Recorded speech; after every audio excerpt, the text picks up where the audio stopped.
دنیا دن بدن سخت ہوتا جا رہا ہے اور دنیا کی حالات ہی ایسے ہو رہے ہیں کہ لوگ پہلے دور میں یہ سمجھتے تھے کہ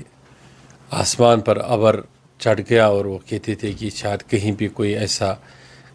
ظلم کا کارنامہ ہوا اور اللہ تعالیٰ عذاب یا عتاب نازل کرنے والا ہے،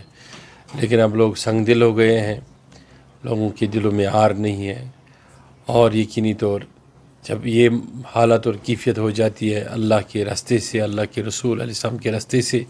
اور انصاف دلوں سے چلا جاتا ہے اور دونوں راستوں سے دور ہو جاتا ہے، انسان تو یقینی طور وہ شیطان بن جاتا ہے، وہ برا بن جاتا ہے۔ تو یہ سانحہ میں نے بھی سنا، سوشل میڈیا کے ذریعے سے، اخبارات کے ذریعے سے پڑھا، یہ جتنی اس پہ مذمت کی جائے کم ہے۔ تو گورنمنٹ کو چاہیے اس پر سخت سے سخت کارروائی کرے، پروو کرے، اور جو بھی اس میں ملوث ہوگا اس کو عبرت کا نشانہ بنایا جائے۔ اس سے پہلے بھی ایسے دردناک واقعات اس سرزمین پر ہوئے، اور یہ بھی ایک درد و کرب والا واقعہ ہے جو انسان کو یقینی طور سوچنے پہ مجبور کر رہا ہے کہ ہم جس سرزمین میں رہ رہے ہیں کیا وہی سرزمین ہے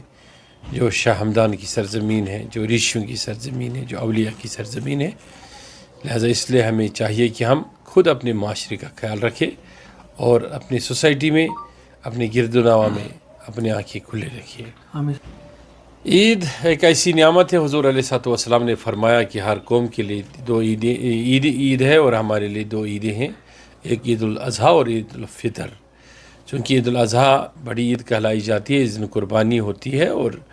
اس کے ساتھ ساتھ میں اس میں اور بھی کچھ چیزیں ہوتی ہیں، لیکن نماز اس میں یکساں ہے، جس طریقے سے عید الفطر میں ہے اس طریقے سے عید الاضحیٰ میں بھی ہے۔ ہمیں چاہیے کہ ہم عید کو سادگی سے منائیں، اور ساتھ ساتھ میں قربانی کا میں بھی خیال رکھیں، غریبوں کا، محتاجوں کا، اور ساتھ ساتھ میں یہ بھی انسان دیکھے کہ ہم قربانیاں تو کرتے ہیں لیکن ہم اپنی سوسائٹی کو آلودہ کرتے ہیں۔ صفائی کا فقدان ہوتا ہے، لوگ قربانی کرتے ہیں اوجری، اسی طریقے سے چمڑیاں، چرم قربانی، سر، پائے، یہ روڈوں پہ پھینکی جاتی ہیں، کتوں کی ہڑ بونگ ہوتی ہے، ایک جگہ جمع ہوتے ہیں۔ تو آپ نے دیکھا کتنی ڈاگ بائٹس کے کتنی کیسز آ جاتے ہیں روز روز۔